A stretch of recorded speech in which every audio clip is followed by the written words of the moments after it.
Class खत्म होने के बाद एलेक्स वहीं रुक गया, जबकि बाकी स्टूडेंट्स छोटे छोटे ग्रुप्स में बाहर निकल रहे थे। उनकी धीमी धीमी फुसफुसाहटें अभी भी हवा में तैर रही थीं। दरवाजे के पास माइक, सारा और डैनी खड़े उसका इंतजार कर रहे थे। माइक के चेहरे पर उम्मीद थी, सारा थोड़ी कॉशियस लग रही थी, और डैनी के चेहरे पर अब भी साफ गुस्सा झलक रहा था। क्या हम बात कर सकते हैं? एलेक्स ने धीमी आवाज में कहा। वे लोग बिजनेस बिल्डिंग के बाहर एक बेंच पर जाकर बैठ गए जहां ज्यादा भीड़ नहीं थी। एलेक्स उनके सामने बैठा, उसकी नजरें उन जाने पहचाने चेहरों पर घूम रही थीं, जो अब कुछ दूर से लग रहे थे। मुझे तुम सबसे माफी मांगनी है, उसने कहा, सच्ची वाली। डैनी की जॉ कस गई। तुम्हें ऐसा लगता है? डैनी, सैरा ने धीरे से कहा। नहीं, वो सही कह रहा है, एलेक्स ने बीच में ही कहा। मैंने बहुत बड़ी गलती की। तुम लोगों ने मुझे वार्न किया, मेरे साथ खड़े रहे, और मैंने सब कुछ खुद ही बर्बाद कर दिया। बहुत बुरी बातें भी कही। डैनी ने सीधा उसकी तरफ देखा। तुमने मुझे जिलास लूजर कहा था, जो जिंदगी में कुछ नहीं कर पाएगा। तुमने कहा था कि मैं पैथेटिक हूं, क्योंकि मुझे तुम्हारी फिक्र थी। ये शब्द जैसे थप्पड़ की तरह लगे। एलेक्स ने गहरी सांस ली। मुझे पता है, मैं तब से बार बार वही सब सोच रहा हूं। मैंने उन्हीं लोगों पर गुस्सा निकाला जिन्हें सच में मेरी परवाह थी। कोई एक्सक्यूज नहीं है मेरे पास। माइक थोड़ा आगे झुका। हमें पता है सोफिया ने तुम्हारा दिमाग घुमा दिया था। उसने नहीं, एलेक्स ने तुरंत कहा, फिर खुद को संभाला। या शायद किया हो, लेकिन उससे यह जस्टिफाई नहीं होता कि मैंने तुम लोगों के साथ क्या किया। सारा ने उसे गौर से देखा। गाला में क्या हुआ था एलेक्स? सच बताओ। एलेक्स ने उसकी तरफ देखा। मैं जाग गया, समझ गया कि मैं क्या बनता जा रहा था, किसे हर्ट कर रहा था, और क्या खो रहा था। उसकी नजर डैनी पर टिक गई। तुम मेरे फ्रेशमैन ईयर से बेस्ट फ्रेंड थे, और मैंने सब कुछ एक फेक चीज के पीछे भागते हुए फेंक दिया। डैनी की आवाज सख्त थी। हाँ, लेकिन उस वक्त तो तुम्हें इसकी कोई परवाह नहीं थी। मेरे लिए सब कुछ था, एलेक्स ने कहा। इसलिए आज यहां आया हूं। उम्मीद है कि तुम लोग मुझे एक सेकंड चांस दोगे। कुछ पल के लिए चुप्पी छा गई। आखिर में माइक ने ताली बजाई। ठीक है, हम सब ने कभी ना कभी बेवकूफी की है। एलेक्स ने अपनी गलती मान ली, तो शायद हमें एक और चांस देना चाहिए। सैरा ने सिर हिलाया। हम कोशिश कर सकते हैं। डैनी काफी देर तक एलेक्स को देखता रहा। तुमने मुझे बहुत हर्ट किया यार। जब कोई और साथ नहीं था, तब मैं था, और तुमने मुझे ही बेवकूफ बना दिया, एलेक्स ने निगलते हुए कहा। मुझे पता है, अगर मैं तुम्हारी जगह होता तो खुद से भी नफरत करता। डैनी ने धीरे से सांस छोड़ी। उसके कंधे थोड़े ढीले पड़ गए। कमाल है, तू अभी भी मेरा वही बेवकूफ बेस्ट फ्रेंड है। एलेक्स के चेहरे पर हल्की सी मुस्कान आ गई। बस अगर तुम अब भी मुझे अपना मानते हो तो। डैनी ने आंखें घुमाई। हाँ ठीक है, लेकिन अब एक महीने तक लंच तू ही खिलाएगा। डील। अपने दोस्तों, नहीं, अपने सच्चे दोस्तों से आखिरकार अलविदा कहने के बाद एलेक्स धीरे धीरे एडमिनिस्ट्रेटिव बिल्डिंग की तरफ बढ़ गया। एकेडमिक एडवाइजर का ऑफिस तीसरी मंजिल पर था, फाइनेंशियल एड और रजिस्ट्रार के बीच में थोड़ा सा छुपा हुआ। दरवाजा खुला था। एलेक्स ने हल्के से नॉक किया। डॉक्टर ट्रिशा वेल्स ने अपने कंप्यूटर से नजर उठाई। वो लगभग लेट 40s में थी, और पिछले 20 सालों से स्टूडेंट्स की प्रॉब्लम्स को बड़ी शांति से हैंडल करती आई थी। आज भी सब कुछ वैसा ही था, लेकिन आज वो एलेक्स को थोड़ा ज्यादा देर तक ध्यान से देख रही थी। एलेक्स, उन्होंने कहा, अपने सामने वाली चेयर की तरफ इशारा करते हुए, मुझे लगा नहीं था कि तुम इतनी जल्दी फिर से मिलोगे, खासकर उस गाला इंसिडेंट के बाद। एलेक्स बैठ गया। असल में मैं इसी वजह से आया हूं। मैं टेम्पररी लीव ऑफ एब्सेंस लेना चाहता हूं। डॉक्टर वेल्स ने हल्का सा सिर टेढ़ा किया। क्या मैं रीजन जान सकती हूं?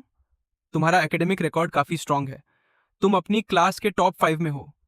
ऐसे स्टूडेंट्स आमतौर पर सेमेस्टर के बीच में सब छोड़कर नहीं जाते।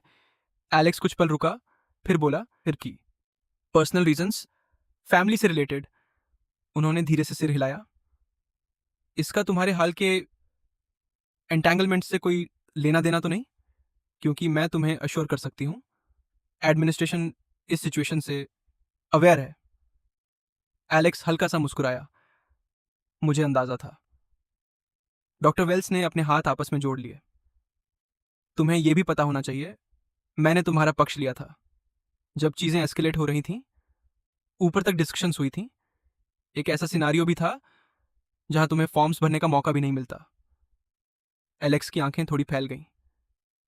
मुझे नहीं पता था कि बात इतनी सीरियस हो गई थी। उनका लहजा सख्त था, लेकिन उसमें नरमी भी थी। जब कोई स्टूडेंट सोफिया ब्लैकवुड जैसी शख्सियत को एक हाई प्रोफाइल डोनर इवेंट में ओपनली कॉन्फ्रंट करता है, तो वो सिर्फ स्टूडेंट इश्यू नहीं रहता, वो इंस्टीट्यूशनल मैटर बन जाता है। मीटिंग्स हुई, फोन कॉल्स हुए, और कुछ लोग तुम्हें तुरंत निकालने के पक्ष में थे। एलेक्स ने अपना चेहरा शांत रखा, लेकिन उसकी मुट्ठियां उसकी गोद में कस गईं। मैंने यूनिवर्सिटी प्रेसिडेंट से बात की, उन्होंने आगे कहा। मैंने उन्हें याद दिलाया कि तुम एक स्कॉलर हो, थ्रेट नहीं। तुम्हारा एकेडमिक वर्क खुद बोलता है, लेकिन उस रूम में हर कोई फैक्ट्स की परवाह नहीं कर रहा था। उन्होंने एक फाइल उठाई, लेकिन खोली नहीं। ये सोफिया का स्कूल है, एलेक्स। उसके फैमिली का नाम इस कैंपस की आधी बिल्डिंग्स पर लिखा हुआ है। और मार्कस स्टील? उन्होंने हल्की सांस ली। उसके कनेक्शंस तुम्हारी सोच से भी ज्यादा गहरे हैं। कॉर्पोरेट डोनर्स, पॉलिटिकल बोर्ड्स और ऐसी फाउंडेशंस जिनके नाम हमारी फंडिंग रिपोर्ट्स में आते हैं। फिर उन्होंने उसे कुछ देर तक चुपचाप देखा, जैसे उसके अंदर कुछ पढ़ने की कोशिश कर रही हो। सच वही होता है जिसे पावरफुल लोग तय कर दें, और अगर बात तुम्हारे शब्द बनाम उनके शब्दों तक आ गई तो तुम नहीं जीतोगे।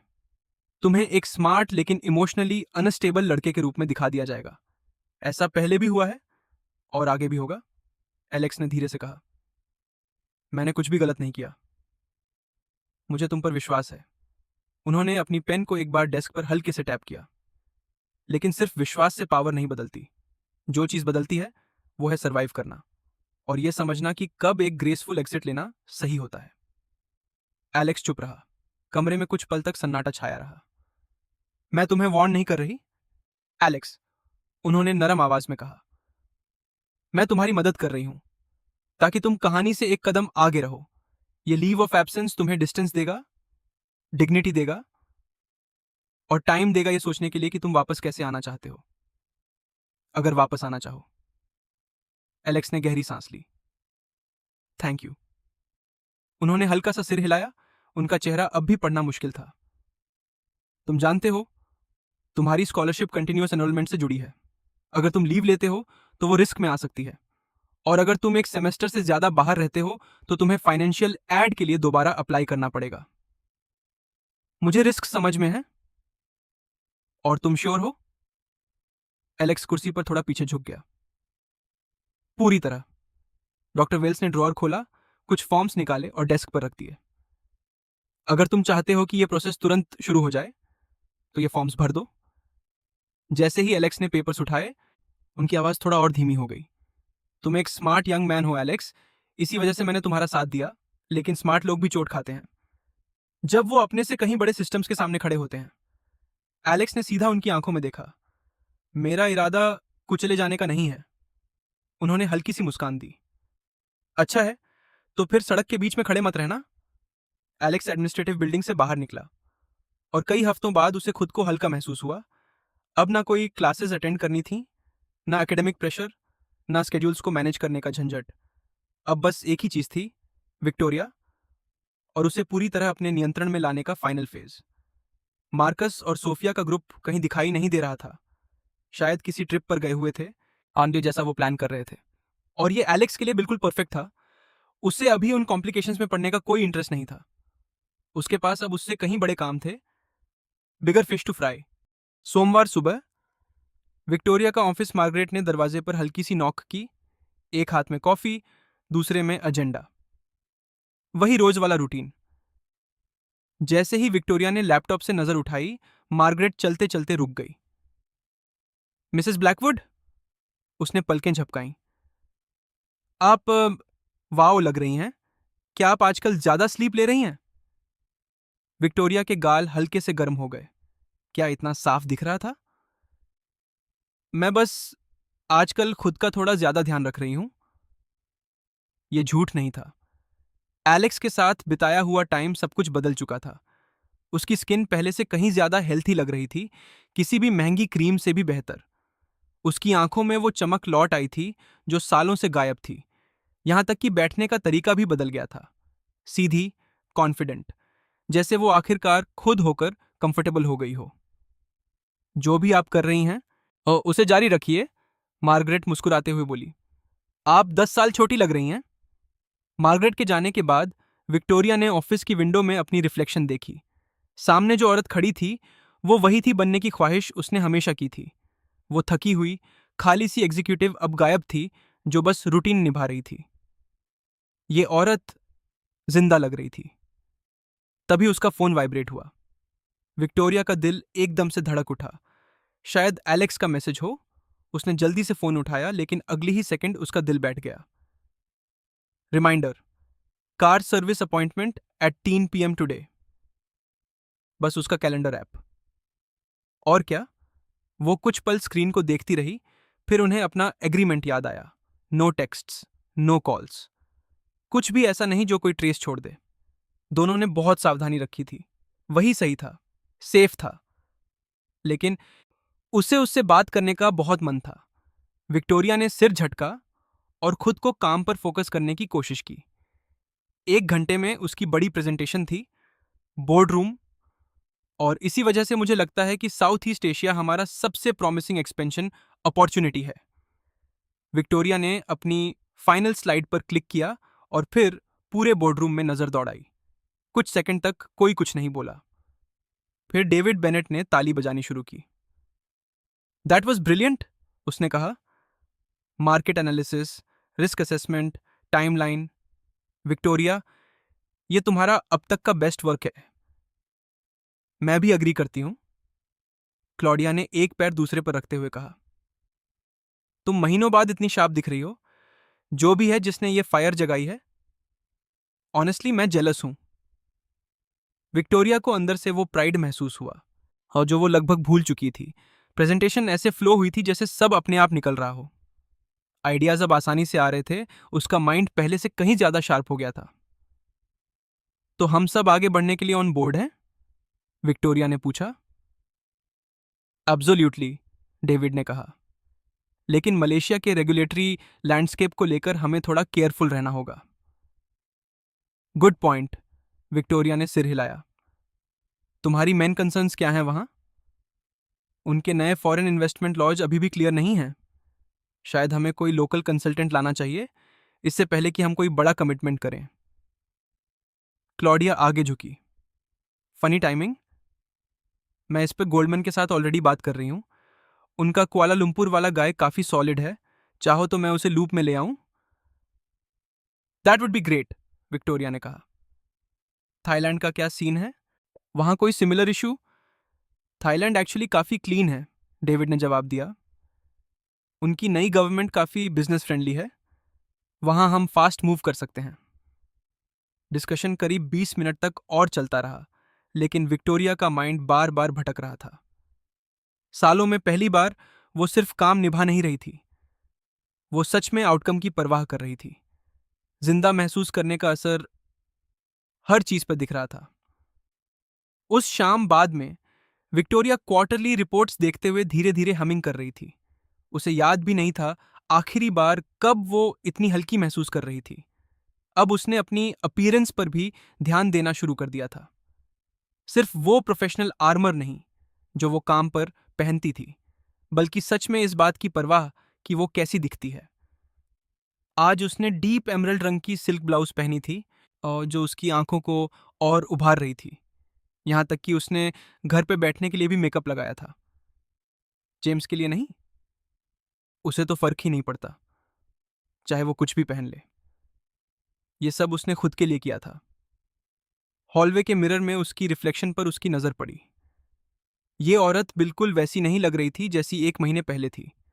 थकी हुई, फ्रस्ट्रेटेड, जैसे बस जिंदगी काट रही हो। ये औरत अलग थी।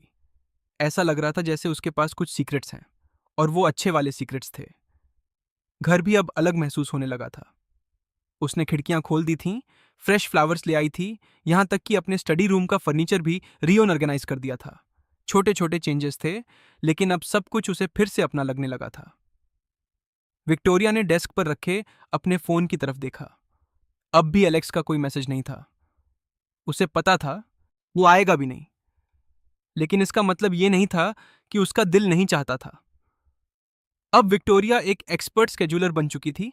एलेक्स से हर मुलाकात के लिए उसे केयरफुल प्लानिंग करनी पड़ती थी, कैलेंडर खाली करना, मार्गरेट को मेंटरशिप सेशंस का बहाना देना और ये सुनिश्चित करना कि जेम्स कैंपेन के काम में व्यस्त रहे। अब वो उन्हीं पलों के लिए जी रही थी। मिलने से कई दिन पहले ही एंटिसिपेशन शुरू हो जाता था, एक हल्की सी एक्साइटमेंट जो उसकी प्रोफेशनल पर्सनालिटी के नीचे लगातार चलती रहती थी। बोरिंग कॉन्फ्रेंस कॉल्स के दौरान उसका माइंड बार बार एलेक्स के हाथों, उसकी आवाज और उस नज़र पर चला जाता था, जैसे वो उसे दुनिया की सबसे इंटरेस्टिंग वुमन समझता हो। कई बार वो खुद को मिरर्स में देखते हुए पकड़ लेती थी, ये सोचते हुए कि एलेक्स क्या सोचेगा।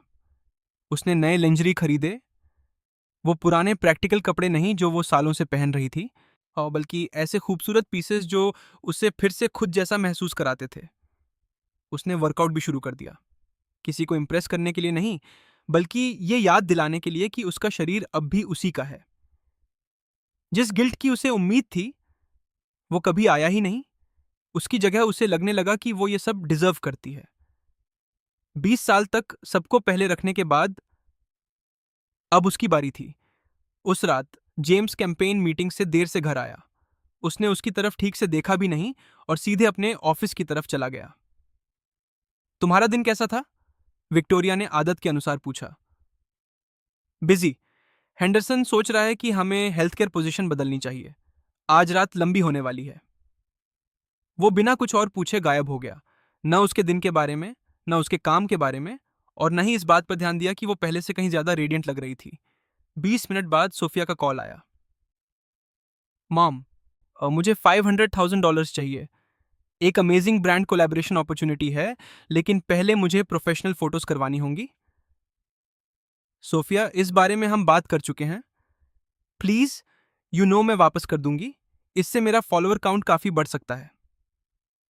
विक्टोरिया ने गहरी सांस ली और बैंकिंग ऐप खोल लिया। ठीक है, लेकिन इस महीने ये आखिरी बार है। You are the best, love you, bye. Call खत्म हो गया, बिना सोफिया के एक भी सवाल पूछे कि विक्टोरिया कैसी है। विक्टोरिया कुछ देर तक फोन को देखती रही, हैरान। उसकी जिंदगी का सबसे इंटेंस फेज चल रहा था और उसके सबसे करीब दो लोगों को इसकी जरा सी भी खबर नहीं थी। शायद यही उसे सब कुछ समझाने के लिए काफी था। उसने फोन एक तरफ रख दिया। उसे पता था एलेक्स उसके बारे में सोच रहा होगा, भले ही वो कह नहीं सकता। बस इतना जानना ही काफी था, कम से कम कोई तो था जो उसे सच में देखता था। उस रात वो इसी सोच के साथ सो गई कि अगली बार वो एलेक्सिस से कब मिलेगी, बिना ये जाने कि उसका ये परफेक्ट सीक्रेट अब बहुत ज्यादा कॉम्प्लिकेटेड होने वाला है।